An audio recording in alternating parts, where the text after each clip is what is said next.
Ici Crime Story, les rendez-vous d'Alfred Hitchcock racontés par Serge Surveillant. Aujourd'hui, Poker Monteur de Stephen Vasilek.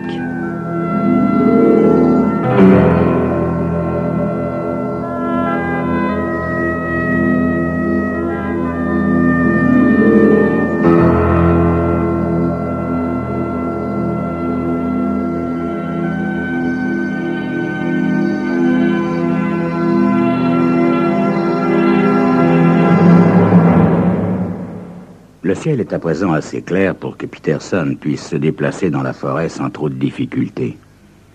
Aussi, quitte-t-il son petit chalet de bois et marche-t-il en direction de la vallée qui constitue son terrain de chasse favori. Hier, Peterson a aperçu un cerf de 10 corps. Il compte bien le retrouver aujourd'hui. Il ne rentrera pas bredouille, même s'il doit arpenter la forêt jusqu'à la tombée de la nuit. 7 ou 8 centimètres de neige sont tombés pendant la nuit, mais ça n'empêche pas Peterson de marcher d'un bon pas, son fusil à la main. En outre, il sait où il va. Au sommet d'une petite côte, il s'arrête et jette un rapide coup d'œil alentour. La forêt est particulièrement silencieuse. Il aperçoit devant lui, parmi les buissons, de l'autre côté d'un pré, le toit couvert de neige d'une vieille auto noire qui, depuis bien des années, n'a plus ni roue ni vitre. À chaque printemps, elle émerge de la neige un peu plus mangée par la rouille, mais aussi immuable qu'un roc. Nul ne sait au village comment cette voiture est arrivée là. Peterson se remet en marche, puis soudain, s'arrête de nouveau. Mais non, il n'est pas le jouet de son imagination. C'est bien de la fumée qui s'élève de la voiture. Quelqu'un a dû faire du feu à l'intérieur de la vieille carcasse rouillée. C'est pas la première fois qu'un chasseur égaré, surpris par la tombée de la nuit, aurait eu la présence d'esprit de se mettre à couvert dans cette épave. Peterson, par pure curiosité, s'approche et voit 2 hommes à l'intérieur. Oh, ce ne sont pas des chasseurs, ils portent des pardessus, des chapeaux et des costumes de ville. L'un est recroquevillé dans un coin et l'autre se penche sur les dernières flammes d'un feu en train de mourir. « Bonjour !» crie Peterson. L'homme, penché au-dessus du feu, relève la tête et tourne vers Peterson un regard vide. Son visage est celui d'un adolescent, un visage très pâle, presque translucide. Le pauvre gosse paraît paralysé par le froid.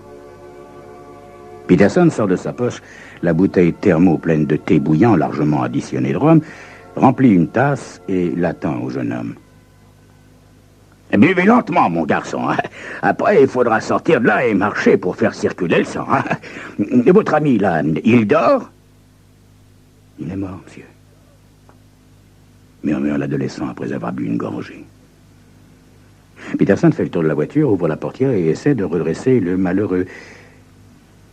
Il est bien mort, mais pas de froid. Peterson sait qui sont les 2 gosses. La veille au soir, il a écouté les nouvelles à la radio. Il a appris qu'il y avait eu un hold-up dans une petite ville à une 30aine de kilomètres au nord. 2 bandits masqués ont attaqué l'un des grands bazars où l'on vend tout. D'après la police, l'un des voleurs a été blessé par un vigile alors qu'il s'enfuit avec un butin de près de $8000. Une balle dans le dos, entre les omoplates. Ça ne pardonne pas.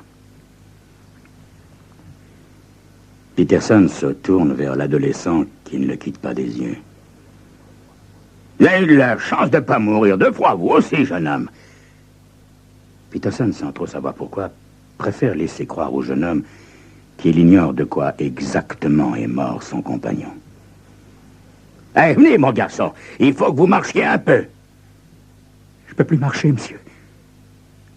J'ai mal aux pieds. Allez vos chaussures et vos chaussettes, mon garçon. Peterson examine les pieds sans vie. Ah, vous avez les pieds gelés, mon gars. Prenez de la neige et frottez-les très doucement d'abord, jusqu'à ce que vous sentiez quelque chose.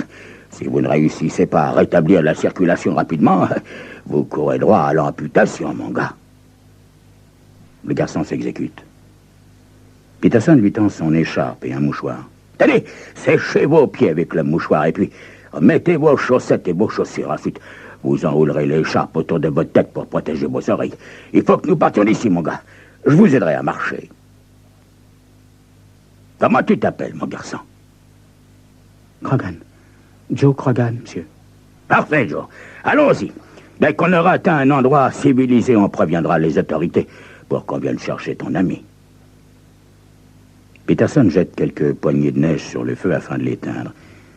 Quand il se retourne, Krogan est debout et braque sur lui un revolver.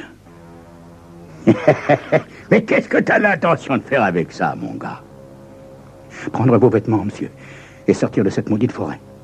Ah, d'accord, mon gars, d'accord, dit Peterson, commençant à déboutonner son anorak.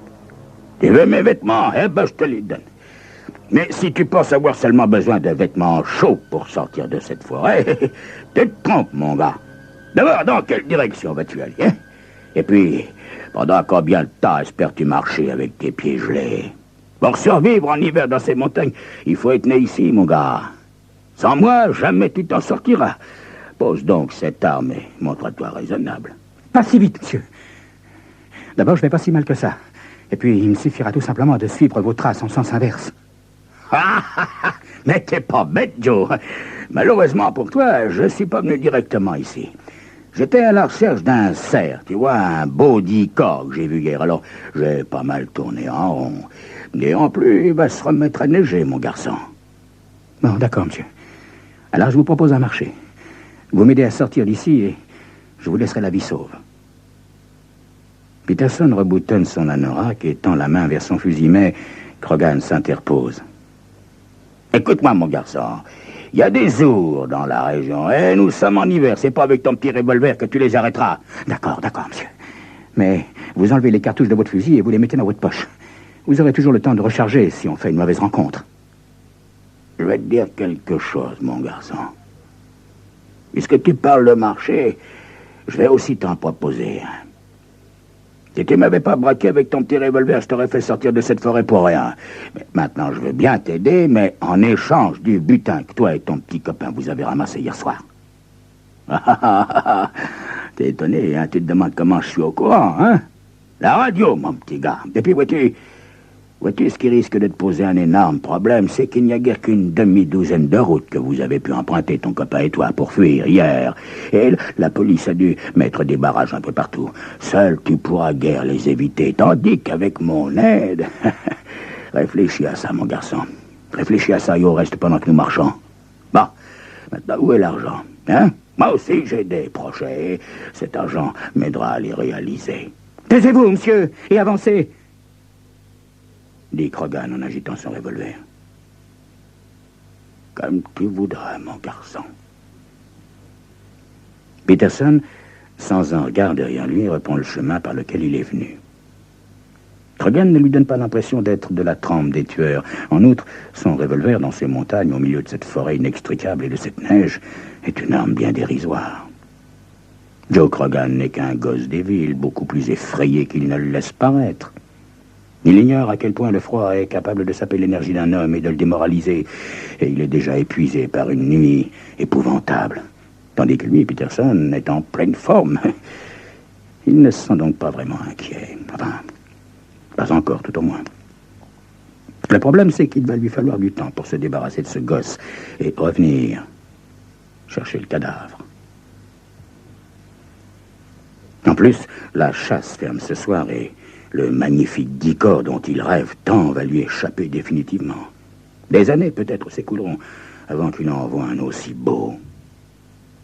Enfin, reste le magot de ce Krogan. S'il le récupère, sa journée ne sera pas entièrement perdue.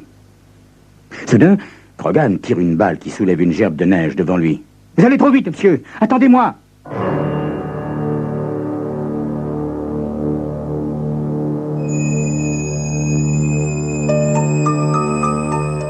Si Peterson semble paraître sûr de lui, en revanche, le garçon devient de plus en plus nerveux. Comment cette aventure va-t-elle finir? C'est ce que vous saurez dans quelques instants.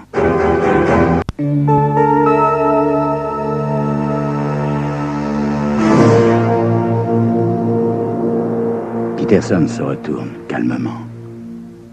Ne t'amuse pas à recommencer une plaisanterie de ce genre, mon garçon. Si je me fâche, ça ira très mal pour toi.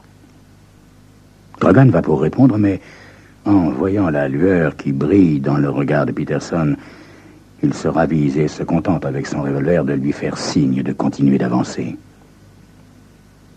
Il va falloir que je lui enlève ce jouet à un moment ou à un autre, songe Peterson. Dès l'instant où il se croira capable de se débrouiller tout seul, il s'en servira ne serait-ce que pour me mettre dans l'impossibilité d'aller prévenir les agents de police. Peterson ralentit le pas en déviant légèrement de la route par laquelle il est venu. La neige s'est mise à tomber abondamment. Mon Dieu, c'en est fini pour cette année, il n'aura pas ce magnifique décor. Pendant près d'une heure, il promène Krogan, puis, avisant un tronc d'arbre abattu, il chasse la neige qu'il recouvre et fait signe à Krogan de s'asseoir. « Pourquoi on s'arrête, monsieur ?»« La vieille technique, fiston. On marche pendant 50 minutes et on s'arrête pendant 10 minutes. Il faut ménager ses forces. »« Mais vous êtes fou! Il fait froid, j'ai les pieds gelés. Il neige et vous voulez faire une pause ?»« Assieds-toi, mon garçon, et ne t'excite pas en me voyant mettre la main dans ma poche. Je n'ai pas de revolver, seulement 2 sandwichs à l'intérieur. » En effet, Peterson fouille dans sa poche, prend un sandwich et le jette à Krogan, qui l'attrape au vol de la main gauche, la droite tenant toujours le revolver.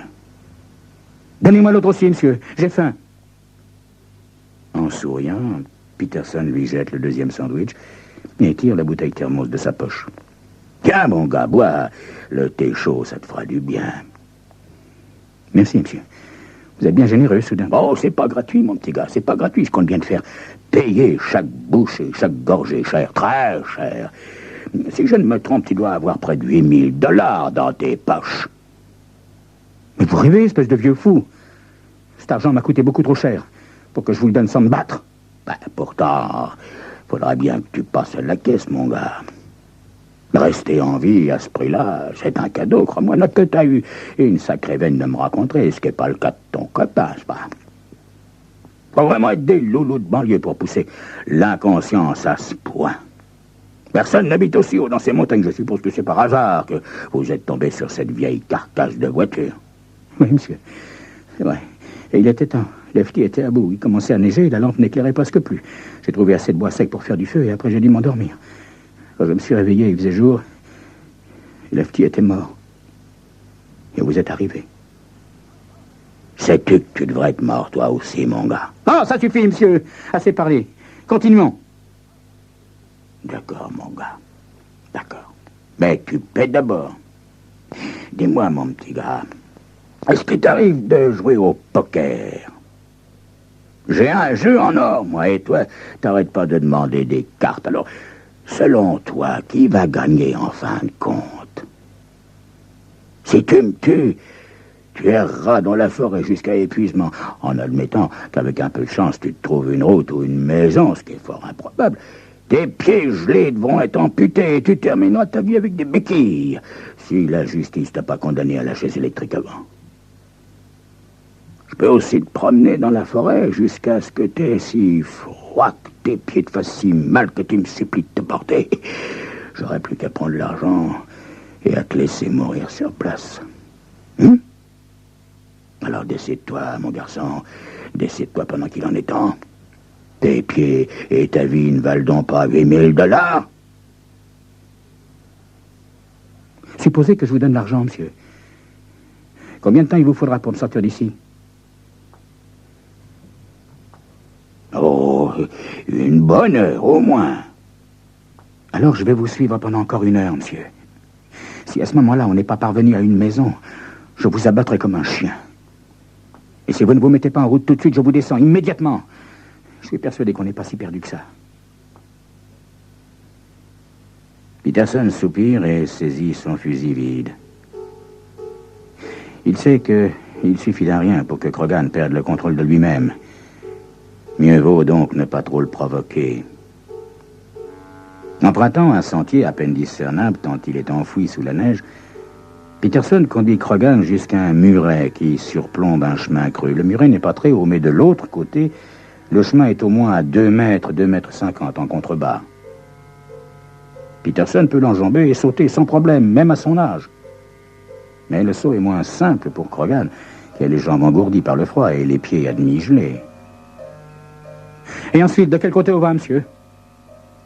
Et si je te le dis, mon garçon, t'auras plus besoin de moi. Alors maintenant, j'avance plus sans être payé. Je suis prêt à vous descendre, vieux fou. Je vous laisserai pas me promener dans cette forêt, jusqu'à ce que je crève de froid et que vous me preniez mon argent. J'ai bien envie de vous tuer tout de suite et de tenter ma chance. Attention, avant de tirer, mon petit gars, songe que si tu te trompes de direction, t'es foutu. Foutu! Quand tu t'apercevras que tu t'es trompé, il sera trop tard pour faire demi-tour. Même si tu connaissais la bonne direction, tu ne trouverais pas forcément une maison habitée et il te faudrait encore échapper à la police. Ma cabane n'est pas très loin, mais sans moi, t'as aucune chance de la trouver, mon gars. Pourtant, dans mon garage, il y a une voiture. Tu t'aurais bien besoin d'une voiture, hein? Maintenant, donne-moi l'argent, mon gars. À quoi te servirait-il si tu t'en sors avec 2 pieds en moins? C'est le moment d'abattre tes cartes, fiston. T'as pas de quoi relancer. Faut passer. D'accord, vieux Grégo. Vous avez gagné. Vous autres, les honnêtes citoyens, vous êtes tous les mêmes. Vous n'avez pas assez de cran pour aller braquer une banque, mais une fois l'argent dans votre poche, vous vous moquez bien qu'il a été volé ou non. Tenez, le voilà, le fric. Croyez peut-être que je dirais pas aux flics que je vous l'ai donné? Aucune importance, mon petit gars, aucune importance, ils ne croiront pas. Ce sera ta parole contre la mienne, et j'ai bonne réputation. Ils penseront que t'as caché ton butin quelque part dans la forêt, que tu cherches à les égarer. Mais, dis-moi, il n'y a pas $8 000 dans cette enveloppe? Non? $2 000? Le directeur du magasin a sans doute essayé de gonfler le montant du vol pour l'assurance. Dis-moi, mon petit gars, il y avait vraiment que $2 000 dans le coffre du magasin? Tu ne cherches pas à me doubler, au moins. Mais où je les aurais cachés, ces $6 000 qui manquent? Ça fait un sacré paquet, $6 000. Je vous ai donné tout ce que j'avais. Bon. Eh ben maintenant, on peut continuer, fiston. Je viens de te payer quelques semaines ou quelques mois de liberté, jusqu'à ce que ton impulsivité ou tes mauvaises fréquentations te conduisent pour de bon derrière les barreaux ou à la morgue. En attendant, range-moi ce revolver, tu veux?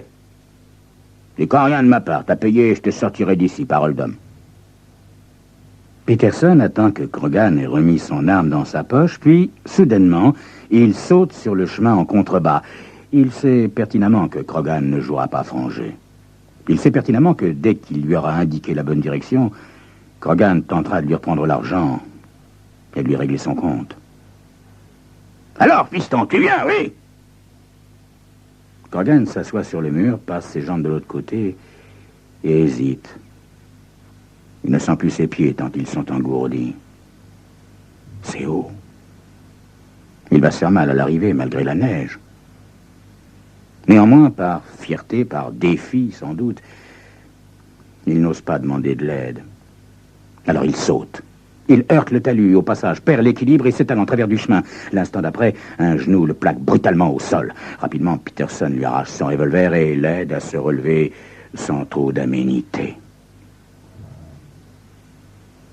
Un quart d'heure plus tard, Krogan réchauffe ses pieds gelés au feu de bois qui pétille dans la cheminée du chalet de Peterson. Dans l'heure suivante, 2 voitures de police arrivent. Tandis qu'une équipe va chercher le cadavre de Lefty, Krogan est allongé à l'arrière d'une des voitures de police pour être conduit à l'infirmerie de la prison. Peterson, pour sa part, monte dans sa Chevrolet pour les suivre. « Si vous voulez savoir où se trouve notre butin, vous n'avez qu'à demander à ce vieux type », déclare Krogan au policier en lui désignant Peterson de la main. « Te tracasse pas, Krogan, » dit le policier. « Peterson m'a déjà dit qu'il avait l'argent, on s'en occupera tout à l'heure. Peterson n'a jamais eu l'intention de le garder, cet argent, bien qu'il lui appartienne. » « Comment ça, qu'il lui appartienne ?»« Ah, il se trouve que c'est Peterson, le propriétaire du magasin que vous avez braqué hier soir, mon gars. T'as donc fait que de lui rendre son bien. » « Mais c'est pas possible. Mais dans ce cas, il est dingue, ce vieux, dit le garçon. Il voulait me promener dans la forêt jusqu'à ce que j'en crève si je ne lui avais pas donné cet argent. Combien de temps il vous a fallu pour revenir? Demande le policier. Je sais pas, moi, un peu plus d'1 heure. Eh bien, mon cher Krogan, vous avez pris le chemin le plus court. Et tu peux remercier Peterson si tu conserves tes pieds. S'il t'avait réellement promené, comme tu dis, tu aurais droit à des béquilles pour le restant de tes jours. Dans la voiture, derrière eux, le vieux Peterson siffle joyeusement. Sa partie de chasse est gâchée, c'est vrai, mais arriver à convaincre ce gamin de lui donner son argent alors qu'il tenait toujours son revolver braqué sur lui, c'est le plus beau coup de poker qu'il ait jamais réussi. Et puis, il songe à Fred, le gérant de son magasin, et il s'arrête brusquement de siffloter. Ce ne sont pas les assurances que Fred a voulu voler de $6 000, mais bien lui, Peterson. Si quelqu'un d'autre avait appréhendé Krogan, ça aurait été la parole de Fred contre celle du voleur. Personne n'aurait jamais su où étaient passés les $6 000 manquants. Dès qu'ils auront déposé Krogan à l'infirmerie de la prison, il va aller rendre visite à cette crapule de Fred, histoire d'éplucher lui-même ses livres de comptes. Cette année encore, Peterson doit renoncer à ce trophée d'un 10 corps auquel il rêve depuis tant d'années. Mais au moins, il aura la satisfaction d'avoir eu la tête de cette fripouille de Fred, même s'il ne lui est pas possible d'accrocher ce trophée au-dessus de la cheminée de son chalet.